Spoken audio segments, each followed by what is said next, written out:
First of all, Dinh-Kha does not have to worry about Joshua Schmidt just yet because it's Vincenzo Ciola, first of all, that he has to overcome. And that guy just won the die roll, which is going to give him, of course, a major advantage here because his Centurion deck, as you can see, is very good at going first. Yep, and also he's playing the big Bestial package, which is very, very strong against Fiendsmith cards. Oh yes, it is indeed. Trudea immediately gets met with Effect Veiler, and I like that. That's big. Yeah, for sure. And Dinh-Kha, of course, always is on top of competition. And at some point in the beginning, when the Centurion deck did not have the support yet, it was usually good to just use Impermanent Veiler on the Synchro 12, but nowadays it's just better to do not even let them get to that part. Oh my, the Ash Blossom on the Lubellion, and that's a pass after a sad card. Dinh-Kha, even going second, cannot be stopped, stops his opponent instead. I like the fact that Ash was activating Lubellion since there is a light on Dinh-Kha's graveyard, and Magnamut probably will have a target to resolve instead of Lubellion. Yeah, it would have been so much value for sure. Yeah, but that's not only a set card, that's also a sad card. Lacrima is a normal summon here. The turn was completely stopped off Vincenzo. Usually the deck doesn't need too much for a combo that isn't the biggest, but usually it kind of gets there somehow. But Dinh-Kha is just sitting there, needs one card, the Lacrima of Crimson Tears, or as we call it, Fiendsmith Lacrima. But Engraver is on the field now. Engraver has all that it needs, has got the Requiem in the graveyard to set up a send. Yep, are we going to do that? That's not only one Engravers, but two now in the graveyard, or one of them in the graveyard, one on the field now. So we also would have the opportunity to go for a possible Caesar if we already want to go that route. But first of all, I would agree. We just... Necroco Princess maybe also something we want to consider here. Yep, that does look like a contact fusion there. Probably there's an effect that can be activated in Dinh-Kha's hand, so he can draw. Or you just want the extra body on the field, because now you can summon back the Engraver, and that's how you get into your sequence, that's how you get to your Wave King Caesar, that's how you get started. Only one monster is not good for Fiendsmith Kashtira, but two monsters, that's the goo. Oh yes, it is. Dinh-Kha, it's a minimalistic deck for his standards. Oh wow. You gotta admit that, but it's still so good. And there is an old school card coming down the field here. That is, of course, the legendary Constellar Ptolemy M7, adding back the Ash Blossom and Joyous Spring from the graveyard. Or trying to do so. Constellar players. Great combo, yes. True. Constellar players rise up, the Ash gets back into the hand. I remember playing Constellar at Euros 2013 in side events, and I got myself a very cool mat. Okay. Congratulations. I didn't congratulate you on that one yet, so Thanks. Glad you did it. So we're attacking with the M7. We are immediately summoning out a Zeus on top of it. So we got the Ash Blossom to our hand. So Dinh-Kha, he's keeping it simple. I love this deck. It's still probably good enough here. I mean, he always does that. He always plays safe and be secure. Oh, look. He just does not want Vincenzo having a Bestial in his hand. So the Lubellion number 2 also gets matched with still the same Ash Blossom and Joyous Spring. Normal Trudea, Zeus effect. It was an Impermanence waiting there, though. That is super strong. Honestly, I think Dinh-Kha kind of disregarded the Infinite Impermanence because... Oh, but there is still the Effect Veiler waiting in hand for the Trudea. One more card in hand for Vincenzo. One card left in hand for Vincenzo, indeed. What could it be? Dinh-Kha has the follow-up of 2 cards, of course. Typhon to the party. Can I say that I really love this board, this field? Yeah. Meaning Typhon versus Zeus. True. Absolutely. The two Star Slayers battling it out. The question is, how does Dinh-Kha get to the monsters that he needs? And I think that's a rather easy answer, because there should still be the Engraver in the graveyard that is going to be able to access almost the entire engine that he has. Oh, and of course the Lacrima in the graveyard. Can we also watch again Lacrima? Sending, yes. Look, we didn't even shuffle, immediately the Lacrima out again. That Joshua sent, so you can send it Desiree from the extra deck to the graveyard and trigger its effect. That's true. So what are we going to send here? We're still in our deck. Maybe also, are we playing with Trap as well? Yeah. Dinh-Kha is also playing Fiendsmith in Paradise, so eventually that could go to the graveyard. Yeah. So and there it is, look, immediately he recognizes Fiendsmith in Paradise, and Vincenzo, yep, he's quite interested in that one because that is an uncommon sight, but it is a card that Dinh-Kha and Joshua Schmidt this weekend share in their main decks. And if you didn't understand how that interaction worked earlier, Lacrima just, of course, shuffled itself back into the deck to special summon out the Requiem, then tribute the Requiem to summon out back the Lacrima of Crimson Tears. And now we also have the Engraver in the graveyard. Of course, Dinh-Kha, we can just go for the Fiendsmith in Paradise to have extra removal on his side, because the Engraver is already set up in the graveyard. Another Requiem. I have been waiting for this ever since the Fiendsmith deck came out, that people just run Fiendsmith decks.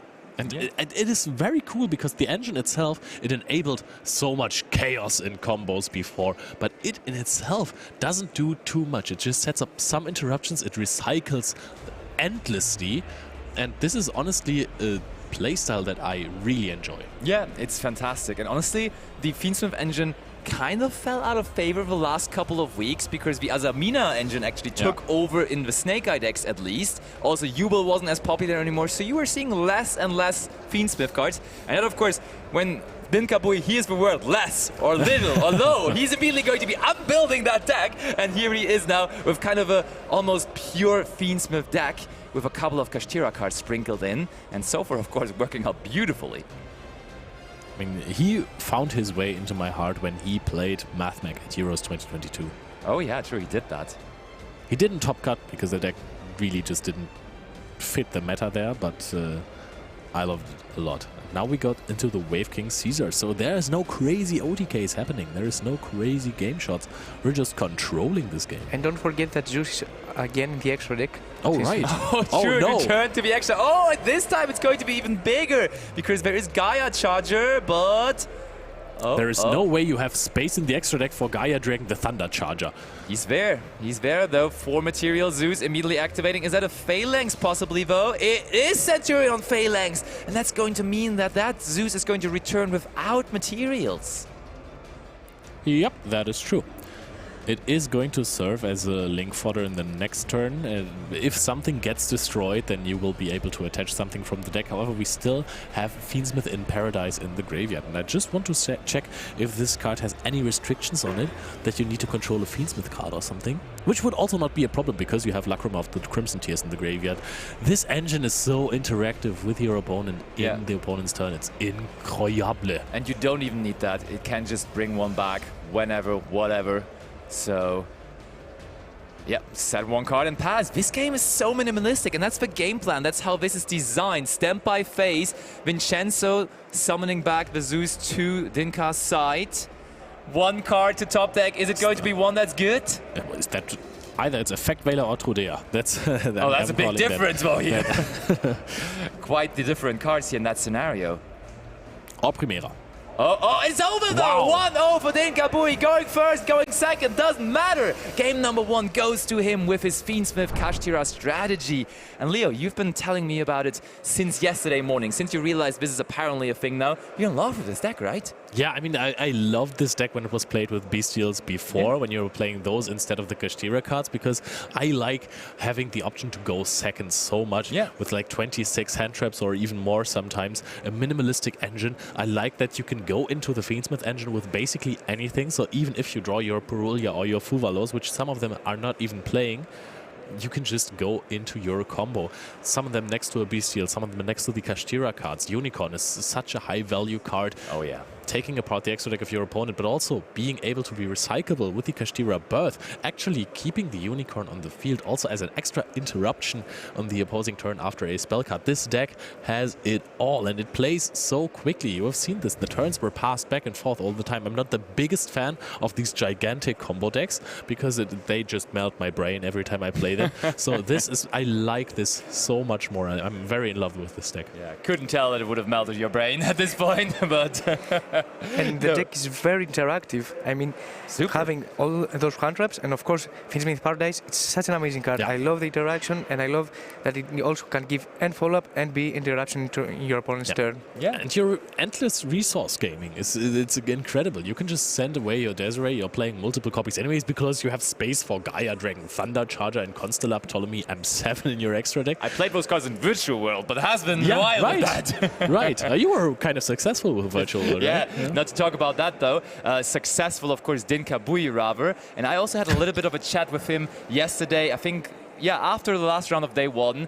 And he gave a little bit of insight that this is basically purely an event deck. And I love those decisions, right? When there is an event coming up, a big event, of course, you're over 2,500 players in Bologna, and you're sitting down there, they have a testing group together, and they worked on it so hard. They were like, this is our deck for the event. It's maybe not the best deck in the overall format right now. It is possibly, though, the best deck for this specific event, where people are making specific decisions tailored towards that event. And therefore, I always like it when that ends up in maybe not picking the best deck, but the best deck for an event instead. Exactly. And their approach is very good. I really like that. Keep it simple. Summon one interruption like Caesar, for example, or Zeus, as we saw Dinh-Kha did, and then just interact with your opponent and try to stop him from playing the game.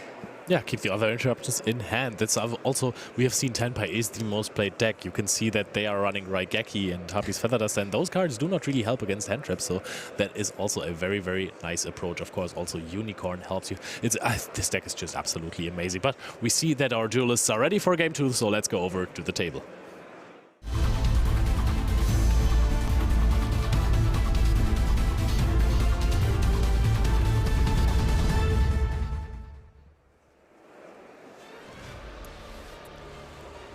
Fist bump. Approached correctly here, Dinh-Kha and Vincenzo are going to go into game 2 together. Is that not beautiful? And he lets him start, actually. And now there is a primitive pressured planet raid, so that gets ashed immediately. Now we normal summon the Lacrima of Crimson Tears. Does Vincenzo have another? Oh, Ghost Ogre is it big? You can send a Graver here, no? I think Vincenzo has just decided, I'm going to adapt to the playstyle of Dinh-Kha, which is going to immediately go after everything they activate, because Dinh-Kha just did the same with him in the last game. It was immediately Veiler, it was immediately Ash Blossom, and now we immediately go for the combination of Ash Blossom and Ogre instead. But you're right, there is going to be the Engraver in the graveyard now. But was that Ogre not still very relevant? You're going to Requiem here. What can you do here? You have used the graveyard effect of Engraver, so you're going to Requiem and summon out the Lacrima of Crimson Tears again. You want to have it, of course. Attach them, you go to the This is Caesar at least, right? We go to Necrocal Princess. Oh wait, we have activated the effect of Engraver already, though. Exactly. Yeah, you're right. But, oh my, we can still have another Engraver in hand, discarding it to also trigger the draw effect of Necrocal Princess now. Yep, and then we can just go Fiendsmith Tract, yeah, and there's our second monster. So we are at least going to set up Fiendsmith Sequence here, summoning out the Desiree, possibly. However, Dinh-Kha probably has sided out Fiendsmith in Paradise, believing that he may go second. Yeah, good point. I can see that. I mean, maybe this is also just a so good card that you need it in the Grand Game, because every interaction helps you. You have some ways of discarding, like the Fiendsmith Tract, so it's not the worst thing in the world if you draw it. Yeah, I have to agree. It's definitely possible that's still in there. But we could only guess at this point, because Dinh-Kha, of course, right now only with a couple of cards in his hand, and I don't think I see a trap card in there. So he doesn't have it in the hand, but of course it might still very well be in the deck there. And there is the Fiendsmith Tract now. But I mean, if there is one person in the entire room here, in the entire tournament, that can adapt to new situations that he maybe has never seen before, it obviously is Dinh-Kha. And I mean, let me tell you, there probably is no situations that he has never seen before. This guy plays Yu-Gi-Oh! Non-stop. He has probably seen all the situations with this deck before. He knows all the scenarios, and he's now activating the effect of Fiendsmith Sequence. And there is no effect Veiler, no impermanence, no Ghost Mono or Moonlit Shield. There is nothing to stop that from happening. Desiree is being summoned here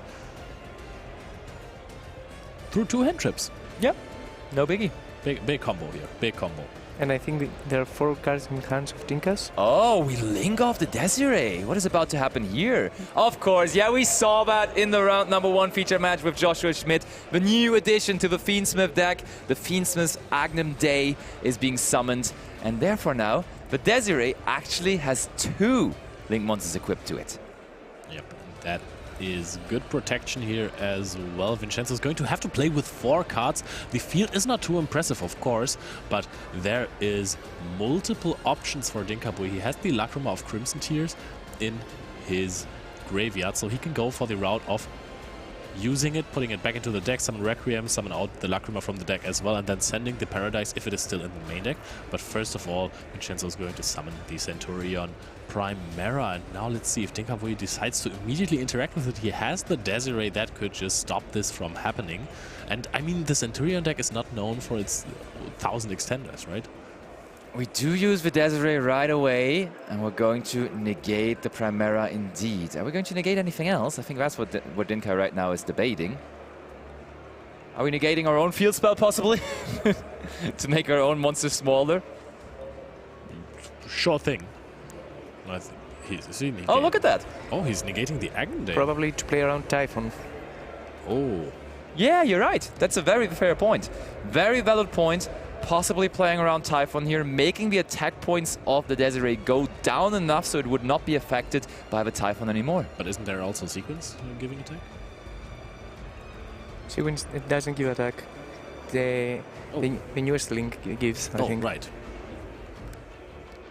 But still, like, if we summon out the Typhon, that's 2 different monsters with the field spell boost. Yeah, I think it's still small enough. There's Typhon now, which Dinh-Kha, of course, in his mastermind already played around, using the effect of Typhon.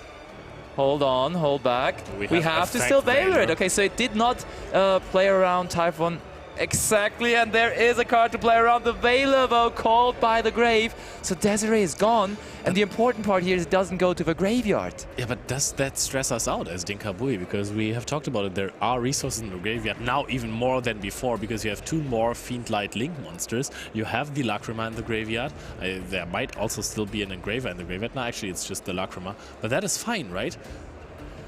Lacrima brings out Requiem. I'm probably sure that Engraver will be in a moment in the graveyard. Yeah. I think we had 3 in total on our first turn, right? I think we shuffled back 2 for the fusion of the Desiree, but there should still be 1 in there. Leaves the Requiem on the field, starts his turn with Requiem effect here. Wants to see what the top deck could be. Maybe wants to actually draw into another Fiendsmith card, thus not thinning out the deck there. Lacrima is being summoned, and it's going to send the Engraver, and Vincenzo might realize that this Fiendsmith engine, which was known to combo versus players, that it's outgrinding Centurion. Yeah. Heavily. Absolutely. This might be, as you have been saying, the exploration of this tournament. This might be a trend starting from here on out. This might be the new, possibly, best deck in the entire meta. It's possibly, or it's definitely at this point already a huge threat to be reckoned here for this tournament, that's for sure. Okay, we do get to send the Typhon there with the Engraver effect. And it's doing all of that every single turn, Leo. Like, I love the recursion. You have been praising the recursion of this deck, and it's really so good with that. Like, every single turn, 2 monsters, do with it whatever you want. X-Seeds, Link Summons, Fusion Summons, everything the deck has to offer. There's 2 more cards in hand. I feel like one of them is Perulia, so the other one is the field spell of Castillo, I believe. Oh yeah, which does not help you too much in this situation, I suppose. But yeah, it was probably drawn for turn, and he already had the Requiem on the field. Yeah. All right, so it's these 2 empty field in terms of monsters for Vincenzo. That's a Link 2 summon going into sequence once more. The next one, and of course there are 2 Desiree in the extra deck. Impermanence is being used here. How many effects has Dinh-Kha used from his graveyard already? Because other than that, there is not really a play for him anymore. Or there's no way to get up an interruption. There is 1 set card on the side of Dinh-Kha. But you have said earlier that you couldn't spy on a trap card in the hand of Dinh-Kha. That would be another non-interruption. Then what card could it be? Normal summon the Perulia. Yeah, I'm also curious. I don't really necessarily know what the set card is. There is a card in his side deck that is pretty much tailored towards the Centurion matchup, which may randomly be there and it didn't have any use so far, which is Typhoon. We just saw Typhon on the field, but there's Typhoon in the side deck of Dinh-Kha actually, which would be a very, very good in general, a very good card in general against Bestial Centurion. There was just no use for it just yet, so possibly that's there. Are we going into Agnum here? Do we have another one in the extra deck? Because you can use probably SP, since it's a very good interaction against the Centurions. Yeah. SP on the Primera. You can just chill with it, right? It is another interaction, you said it. And you have the Lacrima in the graveyard. So probably the game play from Dinh-Kha is to make SP, force his opponent to enter battle phase in order to destroy it, and then get a turn, activate the Castira field spell, and play with the Castiras, probably. Sounds good. I like that. Yeah, sounds like a really, really solid plan, as per usual from Mr. Dinh-Kha. I mean, you still have the Lacrima when you considered going second, when you side in the Bologna. You might not actually have the Fallen Paradise in deck. Yeah, I think it's very likely. Okay, there is the Archery. Centurion Archery being normal summoned now. Crucial question here at the moment, of course, how many attack points that Centurion Archery has, and the answer is 1800, therefore big enough to attack over the Little Knight. But that means that you can't get the free card draw if you want to attack all the SP Little Knight, because otherwise I think Dinh-Kha would have a decent shot at banishing it. Yeah, for sure. So Actually, is there even a Centurion card in the graveyard? Because the Primera is banished. well, look, he's showing it to us, and I don't think there was one, yeah? I don't think there's any Centurion cards in the graveyard. I think the other card in hand is a Trudea, actually. So we have picked up a good draw, but not a good draw into the SP Little Knight, and therefore heads-up play once more by Dinh-Kha to go for that SP Little Knight there, because it was a pretty good interruption for the possible Trudea that even in fact was there then, but couldn't do what it was supposed to do. Sequence is being shuffled back into the... Oh, it is being summoned back, of course. We're not going for the pressured planet route, because I think at this point we are valuing the Fiendsmith cards a little more. And another card is being picked up.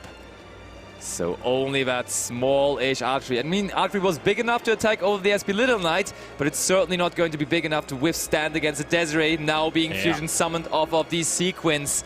And look at that. That's the good thing about it. You recycle all of your extra deck monsters as well, but just fusion summoning with them. This is so crazy. And you're also recycling your main deck, so you're basically recycling everything. And there's Requiem again, man. Just getting the Lacrima out one more time. Lacrima effect was used in the end phase, therefore it's fresh to be used again for this turn as well. And we're going, what do we even need at this point? I mean, there's only one Engraver, so let's just send another one, maybe. If you have Paradise, you send it now because you have the Engraver already. If you don't, I reckon it might be another Engraver. Because how many cards do you even have in the deck? And there is the Paradise. It is, though. So we have been very, very patient with that card. It's also completely impressive from Dinh-Kha. Now the Engraver is being activated. Sends back the Requiem. Can he get rid of the Archery via effect? There is the Engraver now. And that's more and more damage lining up here, right? We're getting close to maybe even having more than 6,300 here at this point. Engraver effect. Oh. Yup, getting rid of archery. Is that going to be the battle phase here, possibly? Requiem is going to attach to Desiree. And we have the Planet Wraitsoth on the field that gives extra attack. Only 100 because all of them are light. So that is not too much. Wraitsoth increases the attack of your monsters by 100 for each different attribute that you have. If you have 3 monsters that are light, it's going to be only 100. And there it is. Does not even drop a game. 2-0 Dinh-Kha, and he is now a 10-1 record in the tournament, meaning he pretty much locks up for top cut, right? Look at how chill he was during that game. There was no big combo that you were trying to enable, not like an angle that you're trying to find to get into your place. He just played every single turn like it was Time Wizard 2005. Indeed, keep it simple, interact with your opponent, and just try to play the game and keep your resources. Yeah, but honestly, it does feel like Time Wizard a little bit, yeah. I love this. A lot. This deck was just so powerful because it never let his opponent get into the game. Centurion is known for being very, very good at grinding, at keeping those resources. There wasn't even a level 12 synchro summoned. There was no synchro summon at all, right? No. I don't think he got to synchro summon a single time, which is pretty tough for a Centurion deck. Yeah, he didn't get to do anything in 2 games. He even got to start in the first one. Dinh-Kha was just outgrinding the resources. There were loads of hand traps that were thrown at him. He just didn't care at all. This deck is just, it's massive. It looks good. Can I say that the deck seems a little bit simple, however, it needs so good resource management. Yeah. I mean, the Finsmith, which one will you send to the extra deck again, and in order to what you will send to with the Lacrima to the graveyard, it's very important, and to keep your resources keep going and have always the Finsmith engine going. To be honest, I think we only saw like 8 different extra deck cards, so maybe he even had like everything twice in his extra deck and didn't even need those cards. So the resources are basically endless there, but that would mean that you can afford to just play everything once and have so many different utility cards. You could even play Nightmares at this point. Yeah, why not? I mean, I don't think they're in here, but there's definitely plenty of flexibility spots. But those scenarios are, of course, also scenarios that do favor someone like Dinh-Kha, right? Yeah. Because he is putting in the effort trying to figure out what the best flexibility cards for this tournament, for this format might be. So you can be sure that out of those 15 cards in his extra deck, out of those maybe 7 or 8 flex spots, he found the right ones. Dinh-Kha looks very scary with the meta deck.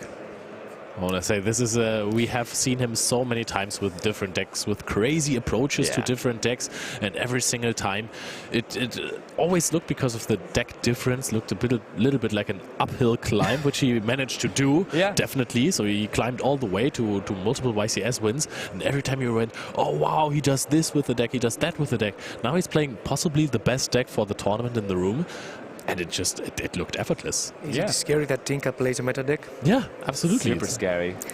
I mean, the rivalry, it's interesting to see how the rivalry between Dinh-Kha and Joshua Schmidt now kind of is turning into a friendship, working together on this deck here. But still, I mean, it might be Joshua Schmidt that he has to overcome eventually, because Joshua Schmidt did not only beat him in the finals of YCS Utrecht, he also beat him in the semi-finals of YCS Bologna last year to then take the title in the end. So if he wants to win, maybe he will have to play Mr. Joshua Schmidt again. But for now, man of the hour, of course, is Dinh-Kha winning our featured match. So let's hear it for himself and Marcello Barberi.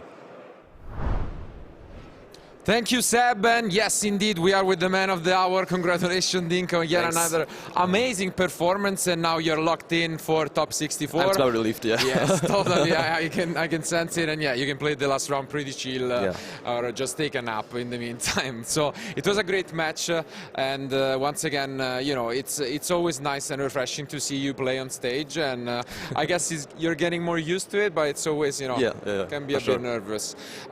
First, before we show some of the clips, obviously the talk has been about your deck, and a lot of actually really known players are bringing a similar, if not the same version of the deck. We saw Joshua all the way back in round 1. We have Pac. We have, you know, a lot of other players. So how did this group came to be? Did you all, I guess, collaborate together for the idea, or?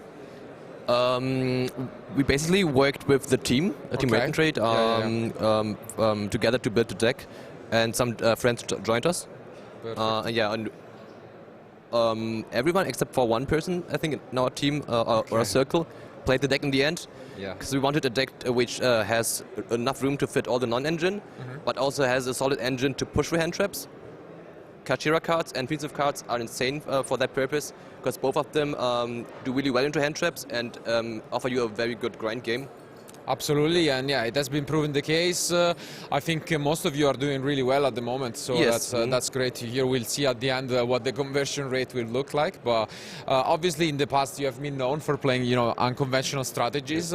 This time around, it's kind of a different approach, because it's still an unconventional deck, but like the cards are more known. And, that's true. Yeah, but it's still very, very interesting as an approach. I'm not gonna lie, they have been jinxing you a little bit, because they mentioned that the last time you and Joshua played the same deck, or at least the same type of deck you played in the finals. But obviously, I'm gonna wish you to have a different ending. So it's still fine for me. Yeah, getting second place is totally fine for me. But yeah, my last question for you before we move on is, obviously, whenever you start a new season, maybe is the case that you pose yourself some objectives. I don't know if that is the case for you, looking forward to this new season back in YCS Lille and now YCS Bologna. Do you have any plans for this season? Do you, I don't know, want to qualify for Worlds, or like, do you do any of that at all? Or I don't have any specific plans. I just play event by event and look how it goes. I don't want to grind for Worlds, or for the Worlds playoff at least. But if I get to Euros into top 4, I take it. Absolutely, and yeah, we're gonna wish you best of luck with that. But yeah, without further ado, I think we can bring up the first clip of the match, which was your opponent gets to go first. You interrupt him with a Veiler, and then obviously this Ashe is enough to stop him. And yeah, I mean, I guess Centurion is a deck that you must have prepared for, looking forward to the event. Yes, it's a deck we try to beat with our deck, because engine on engine our deck wins, because our engine plays really well into hand traps, but their engine doesn't. And yeah, I think I opened like 4 hand traps and a Lacrima, so I knew I stopped every card he plays. And then North Lacrima to win the game. Yeah, and that's exactly the second clip I want to show, because you actually end up in the next clip making quite the unconventional line, because here a lot of people were expecting, you know, maybe something else, but here comes the M7, and I really like this found from you. Yeah, there's one unknown card. It's probably an Imperm. So there are 3 different options: either it's Caesar, it's Sequence, or it's Zeus. Caesar and Sequence both lose to Imperm. M7 into Zeus does not, because you always get an interruption. Yeah. Doesn't matter where he imperms. If he imperms M7, you have the Zeus. If he imperms the Zeus, you have the Ash Bottom in hand. And that's all you need to grind that match out. Yeah, absolutely. And it makes a lot of sense. In the previous turn, you saw that the Ash was enough to stop him. So it was most likely the kind of similar to how Salaman Great plays back in the day with the Sunlight Wolf recovering the Ash. It was a really great find. And game 1 pretty much went smoothly thanks to this. As you have mentioned, you can grind with your engine. But then game 2 is interesting in the next clip, because the game starts and your opponent actually lets you go first. Yeah. That surprised me? A bit, yes, a bit. But I don't have that many dead cards going first. It's just a Bologna. Okay. Unfortunately, I drew it. Yeah, but my hand was good enough to push through both his hand traps, because, as I said, both engines, the cash cards and the Fiendsmith cards, push really well into hand traps like Ash and Ghost Ogre. And as we can see in the next clip, you actually end up on a pretty solid field through hand traps. He tried to push with this Typhon, which was, you know, at least fun to see, because in the previous game he also tried, but it didn't really quite go well. But I think you're happy with this, right? Yes, whenever he summoned the Typhon, I was like, yeah, the game is basically over, because he cannot play anymore this turn. Even if he is a call play, it's fine, because I still have all the Fiendsmith cards to come back, and the engine was rolling anyway, so I can do all the same things back again in the next turn. So absolutely. I was absolutely fine. And I still had hand traps to back it up. Yeah, and that's why I think in our last clip I want to bring up the MVP, I think, of the match, which has to be the Lacrima. Lacrimas, yeah. It does so much, insane, right? Yes. Every turn you get back a Requiem or even a Sequence. Like here in this spot, yes. Yeah, exactly. And here the game is over. Yeah, it just gives you so much utility later on. As you mentioned, you can probably the goal, I mean, at least from an external point of view, is to simplify the game as much as possible. Yes, with all that, and then you just close up the game with the Fiendsmith cards. Yeah, and that's that's absolutely great. So I guess after thanking you, if there was just one matchup that you are afraid of or that you don't want to face walking into Top Cut, is there any really? Or there are 2, I would say. Okay. One is Ubel, because Ubel is very hard to hand trap.